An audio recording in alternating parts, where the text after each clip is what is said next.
एक बंदे को सेवा करते बड़े साल हो चुके थे, लेकिन वो फलवंत नहीं हो रहा था। उसने प्रेयर की, फास्टिंग की, प्रेयर की, पर वो फलवंत नहीं था। प्रभु से पूछता रहा, प्रभु क्या मेरी गलती है, मैं क्या करूं? उसके दादाजी एक अफसर थे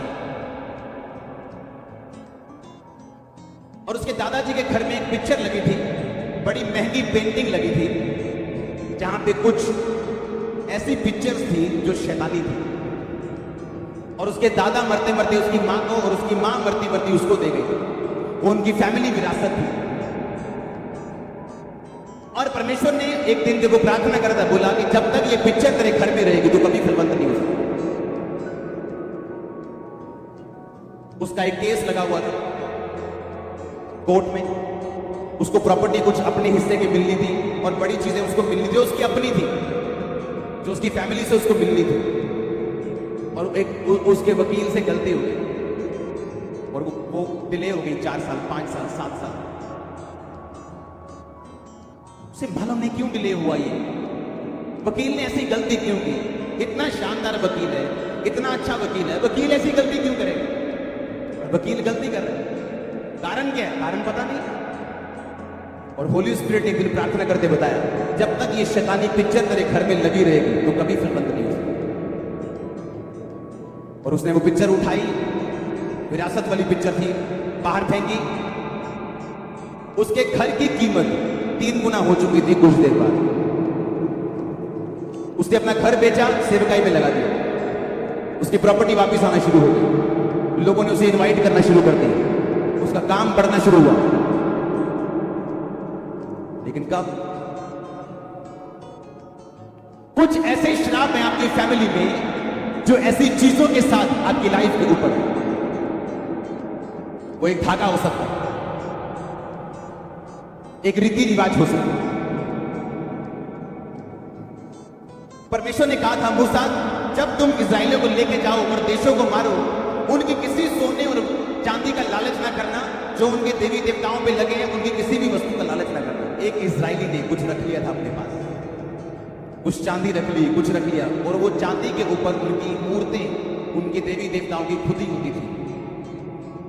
और इस वजह से बाइबल कहती है कि उसका घर श्रापित रहा और पूरे इजराइल के ऊपर एक श्राप है। आप चाहे जितने मर्जी धर्मी क्यों ना हो, आप अंडर कर्स आते हैं उस दिन जिस दिन आप ऐसी वाचाओं में बंधते हैं। अगर आप नेहम्याह को ध्यान से पढ़ें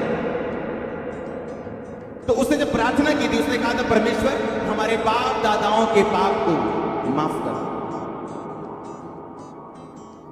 आज आप इस चर्च में बैठे हैं, आपको पता परमेश्वर ने क्या कहा? अगर तुम विश्वासघात करो तो मैं तुम्हारी पीढ़ियों तक तुमसे बदला लेता रहूंगा। आप जानते कुछ बीमारियां ऐसी हैं जो आपके बाप दादाओं के पाप की वजह से आपकी लाइफ के ऊपर, और जब तक आप उनको तोड़ते नहीं और माफी नहीं मांगते और प्रभु यीशु मसीह के लहू से उसको तोड़ते नहीं, उस श्रापों से अपने आप को आजाद नहीं करते, उनकी माफी नहीं मांगते कि परमेश्वर हमें अपने बाप दादाओं के पापों से, उनकी मूर्ति पूजा से कुछ भी तो नहीं किया, हमें माफ कर, तब तक आप फ्री नहीं। मैं आपको कुछ सीरियस बातें आज बता रहा हूं। हालेलुया।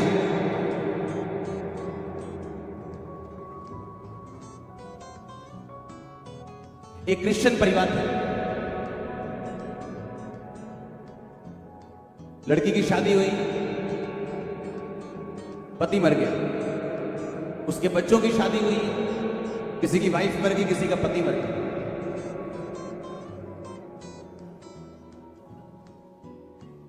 और जब एक सेवक ने उनको देखा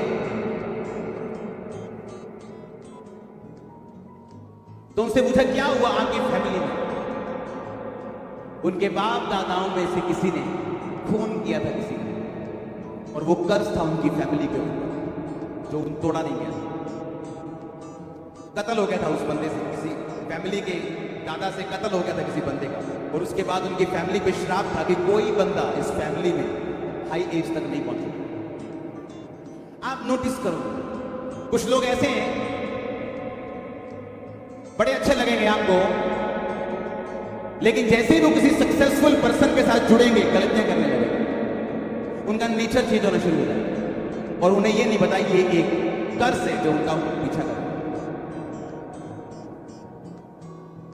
क्योंकि जब एक पॉजिटिव, एक पवित्र आत्मा से भरे हुए बंदे के साथ वो फेलियर वाला बंदा चलेगा तो वो ऑटोमेटिकली सक्सेसफुल होगा, और वो कर्ज जो उसका पीछा कर रहे हैं वो कर्ज उसको कभी जाने नहीं देगा आगे, और उस बंदे के साथ कभी खड़ा नहीं रहने देगा। क्यों? क्योंकि वो नहीं चाहता ये बंदा